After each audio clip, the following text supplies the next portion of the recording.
So firstly, I will introduce the topic of today webinar is major misconception and fact in food and nutrition. I am Dr. Shahid Bashir, Associate Professor and Head of Department, University Institute of Diet and Nutrition Sciences.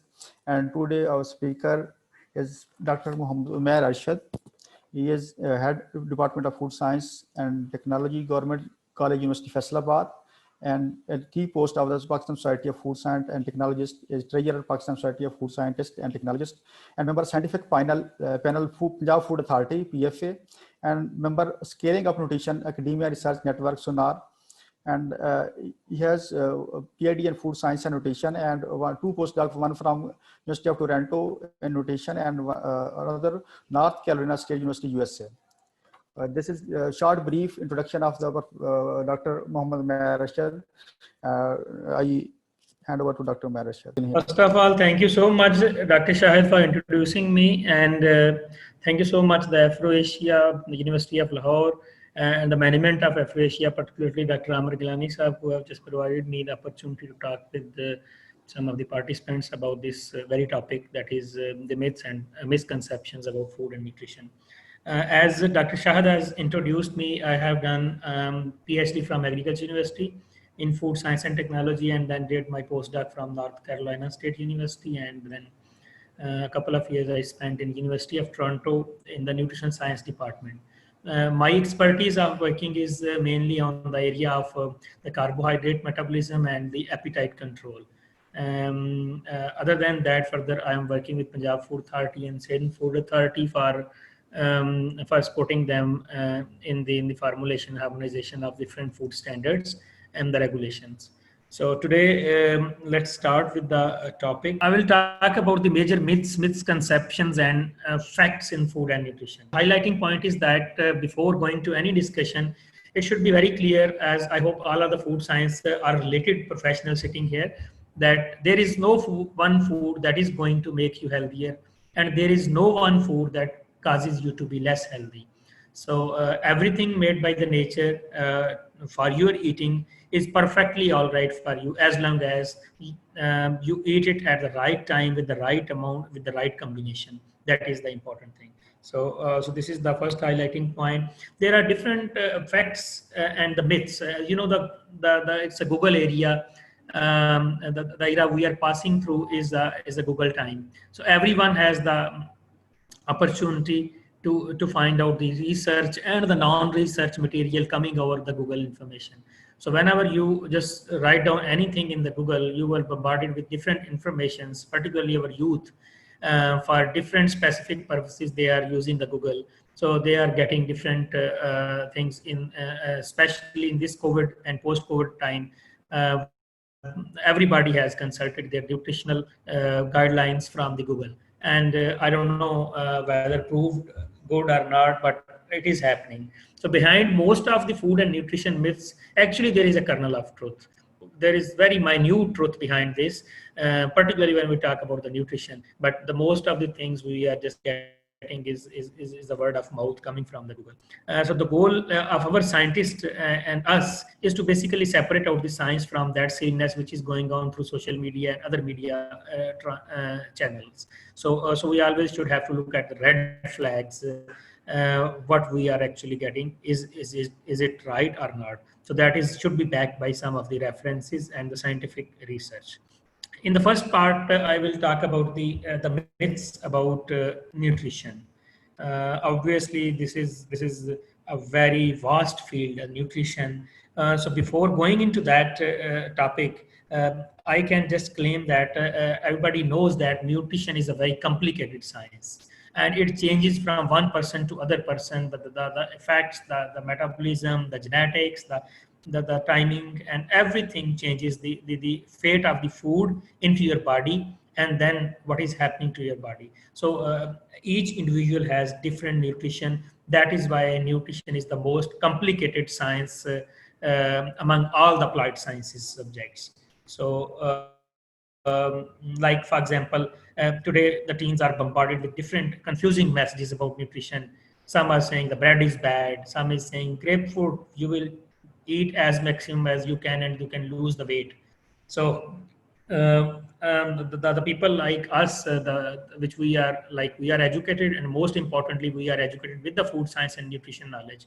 We should actually dig out the information, the real information, to get into the final conclusion towards losing weight. For example, is the grapefruit, and how much the grapefruit will be helpful, and how the grapefruit could change our metabolic processes to achieve this target. So this is very important. So I have just compiled few of this information which is being bombarded by the social media and the media, and I will discuss it one by one. Like number one, a calorie equals a calorie. I hope the food scientists know that calorie doesn't equal the calorie. Why? Because the calorie coming from any of the three energy providing nutrients like carbohydrates, protein, lipids, that is much different with each other. Just looking into the body weight and BMI and defining your calories on the basis of that, and then not defining the types of calories, not looking at the food guide pyramid. If you are saying calorie equals a calorie, like this information is particularly for those who are not actually too much linked with the science of the food. I hope everybody sitting in this room knows much better. So I'm talking about the general public who are actually looking a calorie equals a calorie. They just define the number of calories they need in a day, and then they decide the food accordingly on the basis of the nutrition facts. But the actual thing is that the unit of energy is the same among different foods. However, the energy is used differently depending on the source. You know that the fat takes too much time in the stomach as compared to the carbohydrates and proteins. You know that the fat becomes the part of the body later as compared to the carbohydrates when it goes to the glycogen form. So this is the different source actually matters.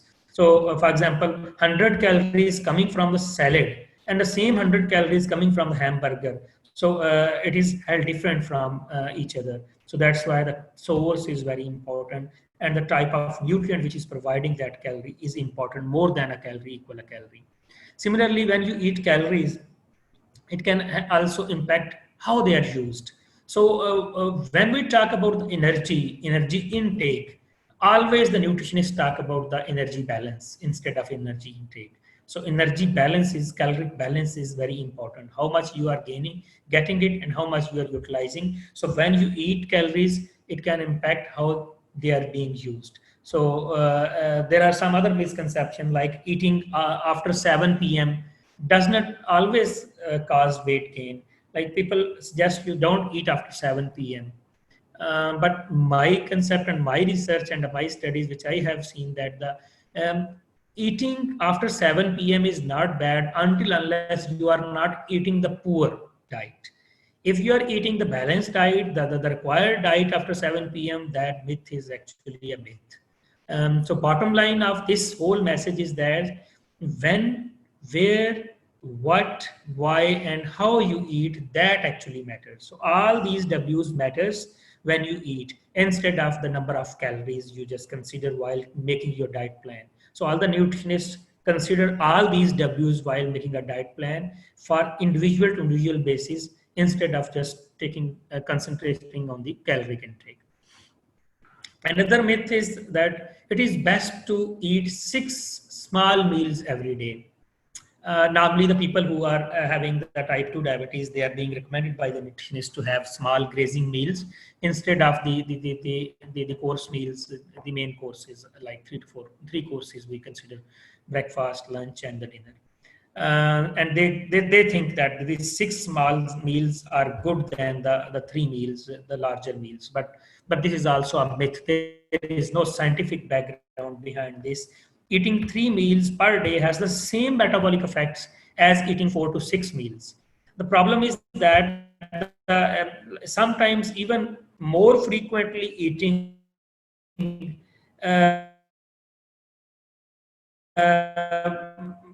can cause your acid burn, and can like overeating. You don't consider like intake, and you did not measure your intake. So that in that case, you are grazing and you are actually not calculating. But in case of meals, the main meals, definitely you will be calculating.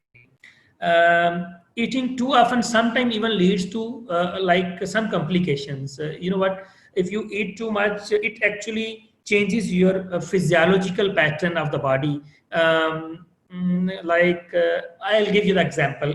If you eat the glucose again and again, so what will happen? Insulin will be secreted by the pancreas, and if insulin will be secreted after 1 hour, after each 1 hour, after each 1 hour, so what will happen on the pancreas? Obviously, a threshold level will come when the insulin sensitivity will be shifted to the insulin resistance, and the things you want to gain, the benefits you want to gain from that grazing actually is disrupting your insulin levels in the future. You will not eat anything, but the insulin will be secreted. So that is called insulin resistance. And the nutritionists know that the obesity is mainly being caused due to the insulin resistance instead of the insulin production. So our bodies are getting resistant. So eating too often can lead to high triglycerides and sometimes high blood sugar and high insulin levels. So bottom line is that eat every 3 to 4 hours after each 3 to 4 hours, like your breakfast, your lunch, and your dinner. So give the food the time for the digestion, for metabolism, instead of just keeping your stomach and your metabolism busy all the time. Then another myth is eggs are healthy. Yes, we always in the morning recommend to our kids that eggs are healthy, you should eat that. But we should consider the both parts of the eggs. What we are actually recommending as a whole egg. If as a whole egg, then make sure the eggs have, one egg has about 200 milligram of cholesterol. And your daily recommendation of cholesterol is like 300 milligram. So almost 1.5 egg is giving you the daily requirements of the cholesterol in just one bite. So keep in mind when you are recommending the eggs for your patients and for the general public. So make sure that they know that it contains the dietary cholesterol up to this level. So they should focus on the egg white instead of the egg yolk. So bottom line is that eggs are a good source of protein and vitamins. But if you have high cholesterol, then limit your yolks, remove your even yolks, and otherwise 3 to 4 per week is okay if you have the high cholesterol issues. So that is important, that don't say eggs are healthy. This is different for in each case, like people with the high cholesterol level should avoid the egg yolks. Researchers have, like the saturated fat, this is very important topic. The saturated fats is an unhealthy fat. Since like decades, we are like studying this thing, and we are going through this fact, which is being conveyed to us as a fact, that saturated fat is very bad for the health. Now researchers are considering probably vice versa. Vice versa, not at least considering that saturated fat are not as bad as some of other food nutrients, like even sugars, the white sugars. They are considering is more as a white poison as compared to saturated fat. So researchers have demonstrated that even some plant-based saturated fats, when it comes from the plants, it may increase the good cholesterol, that is HDL, and reduce the risk of the heart disease. So consider saturated fat coming from the plant-based materials that can better your health regarding the heart. So, however, the animal-based, yes, saturated fats often increase the LDL, that is bad cholesterol, and increases the risk of the cardiovascular diseases. So, but the bottom line is that all sources of saturated fat increases LDL cholesterol in most people, but the effect appears to be related to your genetics. आपने देखा होगा कि people eat too much the fats, and they don't have the LDL or the cholesterol issues. So basically, the genetics plays a major role also in the metabolism. So that is also a counterattack to the this argument of saturated fat. But the truth about fats has to be unveiled very importantly. There are 3 types of fats from a nutrition point of view. Some are good fats, some are the bad ones, and some are the in-between ones, like in between. So if the myth is that if you want to lose weight, just don't eat any fat. That is not the right way. You have to differentiate between the types of fats, like is it good fat, bad fat, or in between. So like we have switched the low fat foods, but the shift did not make us healthier. You have seen that people are not eating fats. just saying goodbye to the fats, but even they are not getting healthier. And in some cases, even they are losing the healthy fats intake, and this becoming harmful for them for different other complications. So for longer term health, some fats are better than other. This point is more highlighting. Like good fats, what are the good fats? All the mono and polyunsaturated fatty acids. Obviously, we know that the major sources of mono and polyunsaturated fatty acids are from the plant sources, the vegetable oils, particularly the canola oil, and the flaxseed oil and other oils, and from the meat sides, like the fish has some of the polyunsaturated fatty acids. So these are the good fats. So good fats should be included in your diet. The bad ones, which are the bad ones? The first bad one is the highest ranked bad one is the trans fats. That is industrial made fats, like the fats are being converted from the oil to the liquid to the solids, and during that conversion, the different trans fats are being made, and which is actually causing the different carcinogenic and other complications. The third one is the saturated fat. Saturated fats basically falls somewhere in the middle of these good and bad ones. So saturated fats, that's why should not be blamed on the top instead of the other industrial made and trans fats and other things. It should be between the good fats and the bad fats. Now come to the major myth, which is I think that's why I've highlighted in the red, that there is probably no bigger nutrition myth than this one. What is that myth? The carbs are bad. The nutritionists know who are sitting here. Everybody is shifting to the keto diet to reduce the weight, reduce the amount of carbohydrate intake. And just for the clarification, who doesn't know that what is keto diet? Keto diet is basically in which the nutritionists recommend the intake, low intake of carbohydrates, and replace the carbohydrate intake with the protein and the fats instead for the energy as well. But on the other side, keep in mind that the energy from the fats and proteins takes time to be converted into energy as compared to the instant energy source, that is carbohydrates. So in the low carb versus low fat debate, when we talk about low carb, low fat debate, low carb usually wins. People will say, oh, okay, I'll not go for the low fat, but at least low carb. This is happening right now in our youth. So the type of carbohydrate a person eats matters just as the type of fat matters. I hope everybody knows the definition of glycemic index, and then glycemic response, and then glycemic score of every food. So being a food scientist and nutritionist, they should consider the glycemic index, glycemic response of the foods, particularly the carbohydrates. The carbohydrate provides the instant source of energy in the form of glucose to the blood, and carbohydrate, in the first 30 minutes of the intake of carbohydrates, the blood glucose started rising. So it takes only 30 minutes to a carbohydrate to be converted into the glucose, but it depends on the type of the carbohydrate, which type of carbohydrate actually you are intaking. So the peak goes like 2 hours, and then started maybe within the 2 hours, it just comes to the normal level of the blood glucose. So type of carbohydrate actually matters. Carbohydrates from fruits, vegetables, and whole grains are solid sources of energy, and that cannot increase the glucose level as compared to from the sucrose, from the other the white sugar, that can actually increase your so type of carbohydrate is actually matters. So don't say the carbs are bad. Carbs are good, and carbs should be the part of the diet, at least 40 to 50% of the total consumption of the diet. And now whole grains are very familiar nowadays. People are taking like multi-grain food, bread, multi-grain flour for the chapatis, and whole grains are considered as lower in so people are the people who are taking it, they are actually following this myth, which is whole grains are lower in calories than the refined grains.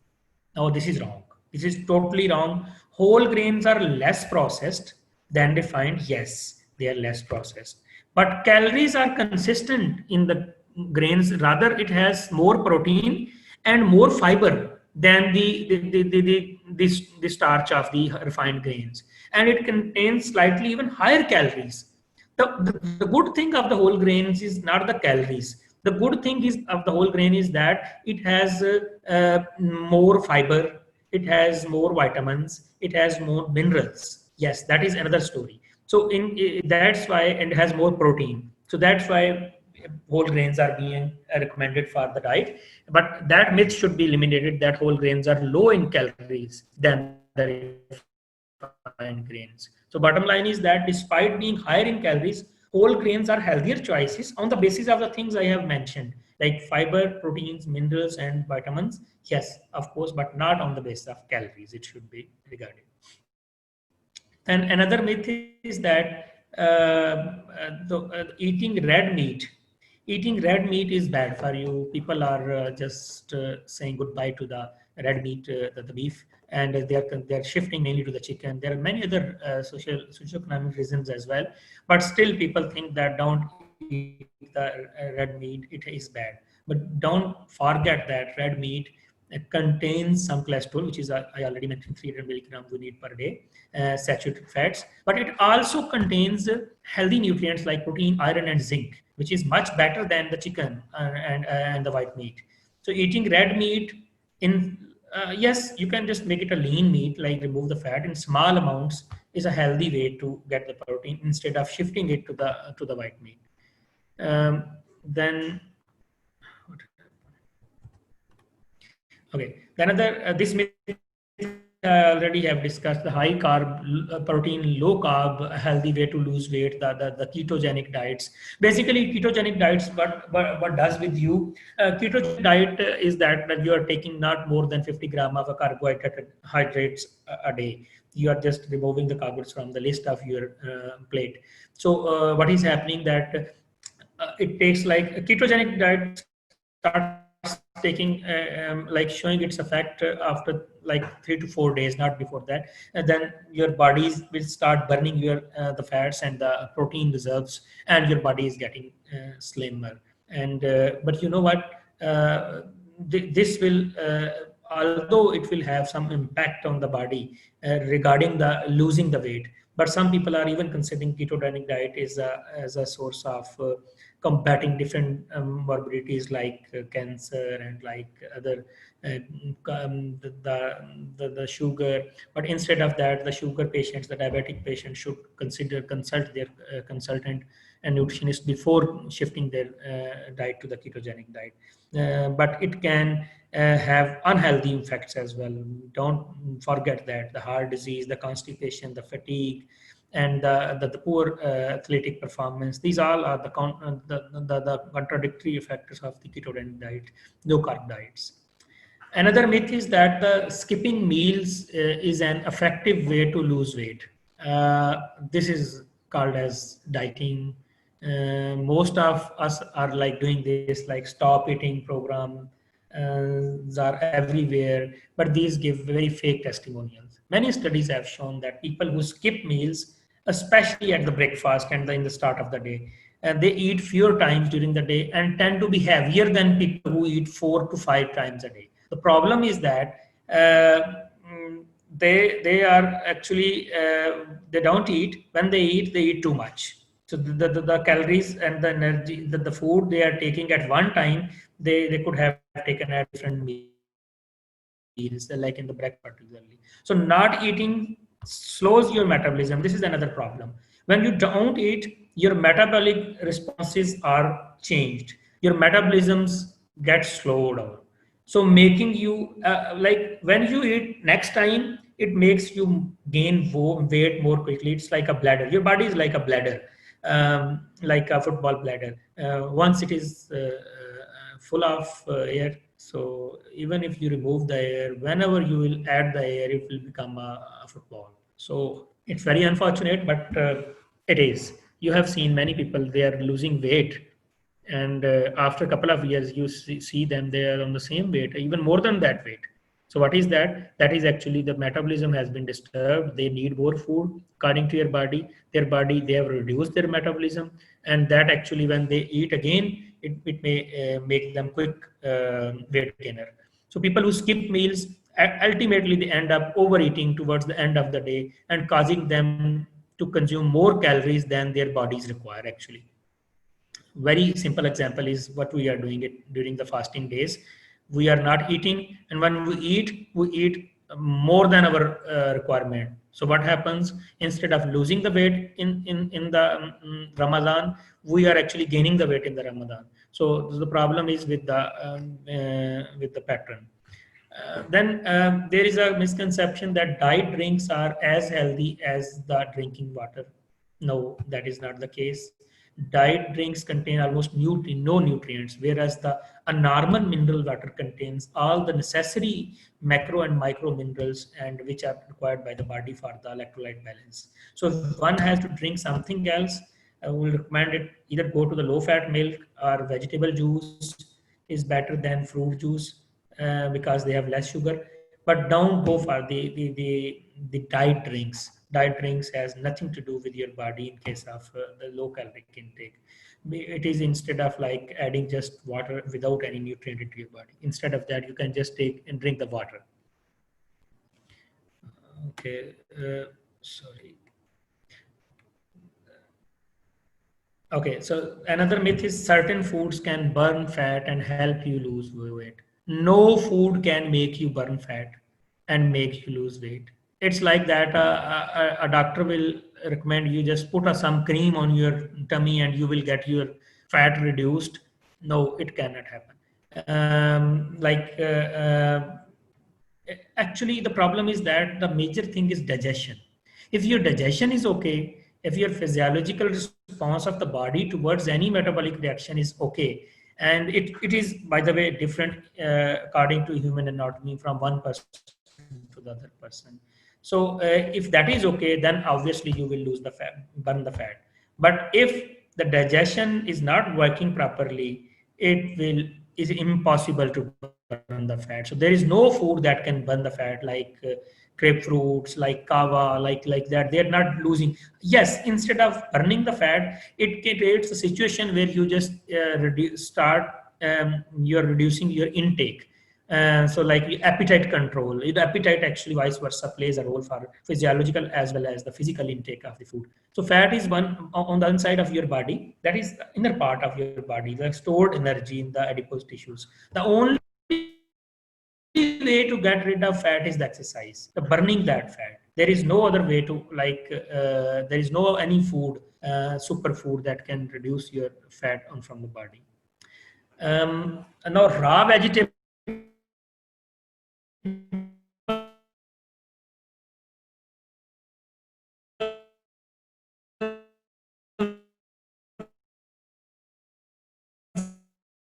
are nowadays nutritionists, people who have some problems with the intestine and even the acid burn in the stomach and they have inflammatory problems. They should not take the raw vegetables because it has the fiber and it puts the burden on your intestine for the absorption and digestion process. So raw vegetables are like even another issue is that cooking vegetables can make the cell walls less rigid, which makes it easier to absorb certain nutrients, like I mentioned earlier. So when you cook it, it makes the cell wall of the vegetable less rigid, and it makes easy for the intestine to absorb that nutrients and make it a part of the blood. Like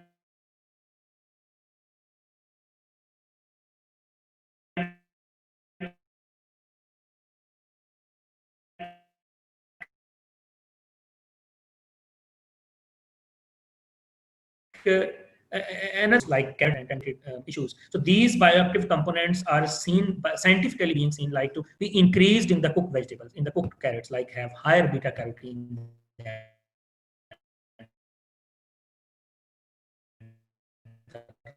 raw in as compared to the raw. So it increases the amount of not the amount of, but the availability of that particular bioactive component into the body in case of cooking.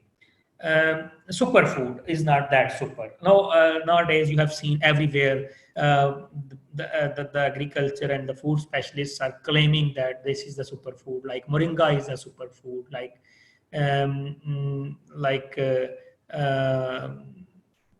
quinoa is the superfood. Chia seeds are the superfood. The magical foods for your body to against different diseases. These are being discussed in different food blogs and the magazines nowadays. But the problem is that they are saying that it can energize your body and provides extra nutrients, particularly in the COVID time. These are being recommended. But problem is that there is no solid scientific background of these claims. So the same goes for many current food trends, such as the raw food. These are the claims being made by those claimers that these are the superfoods. So problem is that if you follow them slavishly and only eat that superfood instead of eating the balanced diet, you will miss out many nutrients and you will end up with the worst situation with their superfood.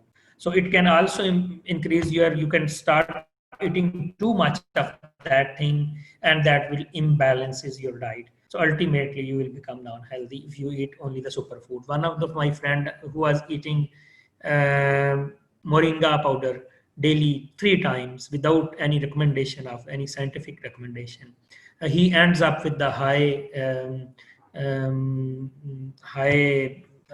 like sugar levels, and even like there are different other complications he has got now, and he has stopped now eating that moringa. So this is what it is. Then the processed foods have no benefits. Okay, so obviously nature is vice versa of the nutrition of the shelf life, processing, whatever you will add into the food in the form of heat, in the form of temperature, additives, chemicals. You are actually, this is the myth, you are actually reducing the benefits of the food. Yes, on some extent, definitely the raw foods are much better in the nutritional profile point of view. But you know why we process? Being a food scientist, you know why we process. We process the food to improve the shelf life of the food. We process the food to make the availability of food throughout the year. We process the food to make it a convenient for the consumers to buy it and just eat it. So all these benefits are also as equally important as your nutrition. So while saying it simply that processed foods offer no benefits, this is wrong. Food processing enables the year all-round availability to food to the other seasons. That's why we are eating the foods in the off seasons. So it should be, whenever this myth is discussed, it should be discussed along with the other benefits of the processed foods as well. Now we'll move toward the second part of our discussion, which is the myths about food processing. Okay, so number one myth is that the additives in the processed foods are not necessary. It is unhealthy. They are not beneficial for the food and for the human health.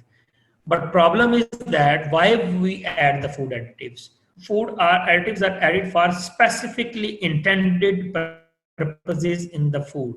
It could be of preservation, it could be of being color, giving flavor to the food, and many other reasons, giving texture to the food. So it is to ensure food safety or to maintain food quality during the shelf life of the product. Food additives are being added.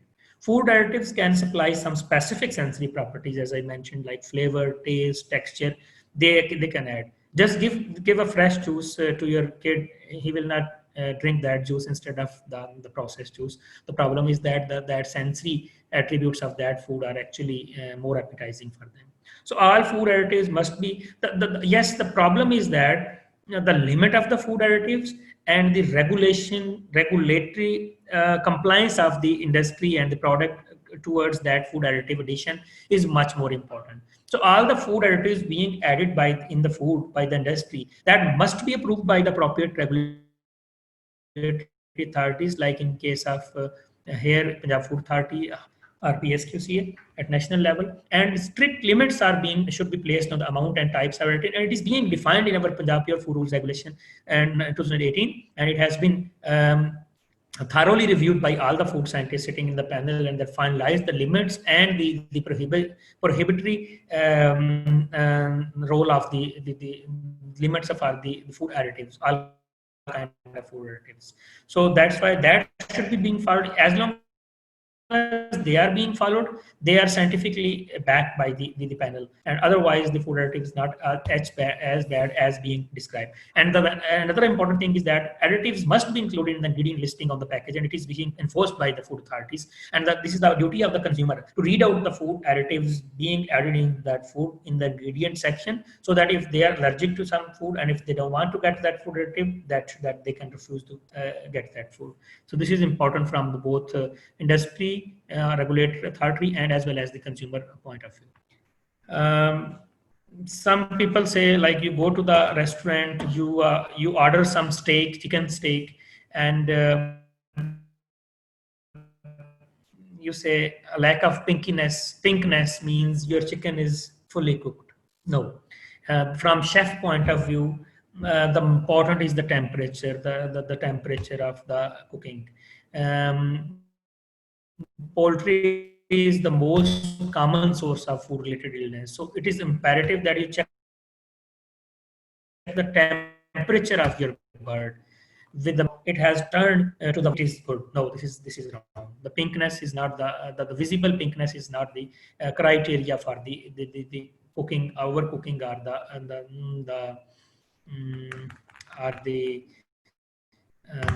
the appropriate cooking level. So don't assume that just because your chicken has stopped being pink means it is fully cooked. No, it could have required more temperature, even from inside, unless you will not put the temperature gauge inside it to heat up the foods. And it is very common myth that microwaving zaps the nutrients. It actually disturbs the nutrients. The longer and hotter that food is cooked, that is more important. Instead of, like, so every food, packed or not packed, are being provided with the information and the guidelines that how many minutes it should have been, it could have been exposed to the microwaves heating. So until unless you're following that time period, you are not losing the nutrients. But short cooking times can even help preserve some nutrients. So the bottom line is that microwaves can be a quick waste for enjoying the food and the healthy food, the hot food, instead of, like, focusing on the zapping the nutrients, but focus on the time you exposing it to the food. Baking soda never goes bad. In our kitchen shelf, normally we just purchase the baking soda or other leavening agent, and we consider that it never goes bad. We can use it anytime. No, for the general public, for the general consumers, leavening agents lose their potency when expired. So replace them every 12 months. Otherwise, you will end up with the solid, uneatable cake and the cookie or whatever you're making it from it. So baking soda that is been in your cabinet for years might not rot the way a traditional food item would, but that does not mean it's going to be as effective. Uska effect nahi hoga, it doesn't have any effect. So then why we are adding it in it? So keep an eye on your shelf of the kitchen.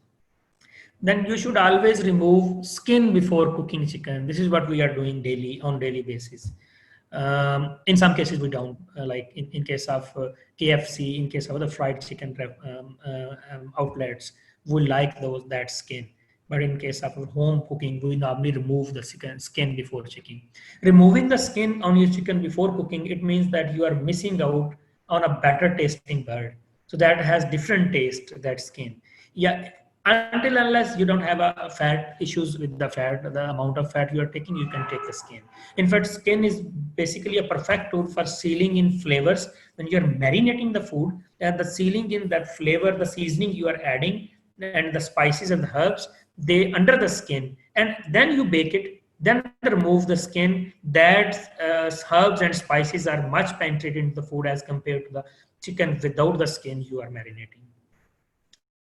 Then is the boiling potatoes. Whole makes better mashed potatoes. We are not making mashed potatoes for our kids on daily basis in our lunch boxes. So we consider that if we'll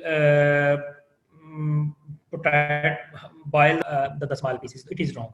It may seem easier to boil, yes, potatoes as a whole in the pot, but doing so will yield less pleasant results than chopping them first. So it is recommended to chop them first and then put it in the boiling pan, and then you will get the better mashed potatoes as compared to that. So not only will chopped potato cook more evenly, it will also interact with the counterparts. They'll also reach a manageable temperature faster.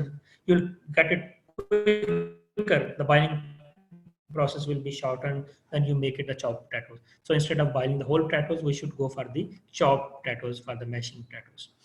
Then is the marination makes the meat tenderized. No, marination has different purpose. Marinating your meat can make it, yes, flavorful. It is unlikely that it will add anything in terms of the texture. The texture is not being controlled by the marination. Marination always rarely penetrates into the meat, much below the surface. So it normally takes the upper part of the meat, but doesn't go into depth so that it can affect the texture. So the odds that the inside of your meat will be significantly more tender from marinating alone are slim. Yes, adding some of the other additives could have tenderized your meat instead of only the spices and herbs as a source of the marination. Then this is about the utensils that we are using for the baking. That all bakeware is created equal. No, that is again a wrong myth, and we should take care of the utensils. That is why now baking pans are being designed by the engineers and available in the market. Like not all bakeware is created equal, and picking the wrong pan can end up with the wrong baking product. So like there are different types of bakewares are present in the market, like in the glass, in the Pyrex, light metal, dark metals. Bakeware are very famous nowadays and conduct heat differently as compared to the light ones. Dark metal sheets like black color sheets, baking sheets, cooking in that one will brown the cookies will get brown faster than those baked in the light metal trays. So it will also save your time, and it will also have the impact of the baking pan on the baking efficiency. Then you can season the food at any point in cooking process while you cooking in the kitchen or cooking in the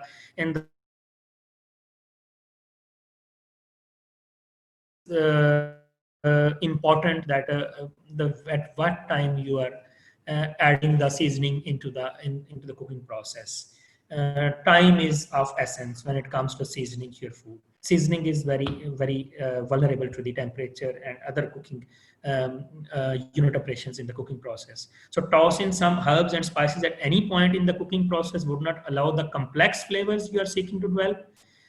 What flavors actually the chef wants to develop, it will be not as effective as if it is adding at the time when he is tossing the herbs into the cooking pan. So in many cases, the chemical changes that can occur when combining ingredients would not take place if you add your seasoning too late in the game. So maybe it is too late or too early. So it depends on the food product and what type of food you're cooking. So in fact, adding salt like to steak early in the cooking process actually helps to dry it out early. So which gives you a crisp sear rather than a wet steam. So if you want to get the crisp sear, you can add salt a little earlier to the steak in the cooking process so that it becomes the part of the crispiness of the steak. Storing bread in the fridge prevents staleness. Basically, staleness, like the mold growth, is kind of different concept, and storing bread in the fridge would not actually help it keep it fresh. So basically, starch crystallizes faster in cooler environment. Like starch retrogradation occurs, and it reforms its structure in the crystal forms in the cooler environment. So while bread might not mold as fast, okay, you will not get the mold in the fridge, but actually you are losing the texture of the bread, which becomes least eatable when it comes out of refrigerator. So it is recommended that better you will keep it on the shelf until unless you are not like using it like for 1 week. So basically, bread is not made for 1 week. You have to finish it like in a couple of days. That's why it should be on the shelf. So ending up towards our discussion, I have put some of the questions and their answers quickly before somebody can ask me any question. Like this is very common question. I need to lose 10 pounds. I'm going to skip breakfast every day. No, people who skip meals, as I already mentioned, they tend to be more heavier than people who eat 4 to 5 times a day. So skipping meals shows your metabolisms are getting slowed, and when you eat, you will eat more when you feel hungry, and it will affect other way instead of losing the weight. Then question is that I can't eat fast food. It is always unhealthy. No, this is not happening. Yes, French fries, you can avoid French fries and some of the fried foods in the high in fat and calories. But instead of ordering the super sized combo meals like big giant size burgers, you can eat the, the grilled sandwiches and hamburger up to the limit. And so don't waste your joyness on the food. Instead of go there and eat, but eat in limits. Then question is fat free always means it is better for you. As I explained in detail that fat free is not always better for you. Why? The thing is the good fats, bad fats, and in between fats should be clear to the consumer before eating anything. So another question is, I am going to cut carbs out of my diet so I can lose weight and healthy. So these ketogenic lovers should also consider all those complications that could end up after reducing the carbohydrates in your diet, because carbs are as needed in the diet as the fats and the proteins. What the carbs are, if you are losing the carbs, you are losing the fiber, you are losing the instant energy, and you are ending up with the kidney stones, which is too dangerous in case of ketosis. Another question is, I take vitamin supplements, so I don't have to worry about what I eat. No. Yes, for the time being, like in the corona situations, you have eaten vitamin C and zinc and all other recommended supplements quickly for a particular reason. But if you are eating supplement could never be a replacement of a balanced diet. So although vitamin supplement provide like a quick shoot to your vitamin intake requirement, but it will not provide other nutrients. You will be then lacking other balanced diet nutrients, so it is not recommended. As long as I watch what I eat, I don't need to exercise. This is the most poor thing a consumer can explain or ask. Exercise is actually the thing that can help increase your lean mass and which will increase your metabolism. So regular physical activity, there is no replacement for that. If you increase your regular exercise, it can reduce the stress, it can improve your metabolic functions, and it is the actually key towards the intake. It can actually improve your intake, and you can eat whatever you want to. Finally, I will conclude it with the following common do's, like eat a variety of foods from all parts of the food guide pyramid. You have to eat all variety of foods. Eat for energy, जिंदा रहने के लिए खाएं, ना कि खाने के लिए जिंदा रहें. Snack wisely. Snacking doesn't mean that you are sitting in the evening tea and you are just having like 10 cookies with 1 cup of tea and you are saying I'm just snacking. So snack wisely. Eat plenty of dairy products. Yes, this is one of the very important area which we are losing, and we are actually losing that the dairy products in our diet. We have reduced the amount the dairy products. Yes, there are different reasons of that we are lacking the pure natural dairy products in the market, and people are asking us daily which milk is good, which is not good. But until unless you just taking the dairy products on the priority, you are just taking as many nutrients as your body requires. Boost your serving of fruits and vegetables, obviously very obvious, but in the limits and in the control. Drink plenty of fluids the body needs. Don't go too long without eating. Anorexia, and you will be ending up with nothing, no gain, but just to waste your body. And this body is God has given this body to make it healthy instead of making it reduced, a thin body, and then ending up without health. So health is important than the body weight. Eat breakfast every day. very common in the girls and particularly in all the youngsters in general. Like they don't eat breakfast, but the problem is that this is the baseline. This is the baseline. This is the base of a building of the day. So don't miss that base. Then don't eat when you are not hungry. So please, अपनी आंखों की जो भूख है उसको खत्म करें. So if you are not hungry, just avoid it. You will get the food again, but you will not like get your health again if it will disturb. Think about what you drink. Very important. These drinks are making problem. These fuzzy drinks are actually increasing your caloric intake and giving you nothing in the form of nutrients. So please focus on that. And finally, the exercise. Exercise is important. Balance it out. Balance it out. What you are intaking, you have to just spend it through the exercise and the workout. That is much important at the end. So this is exercise and balance it out. This is much important. Thank you so much.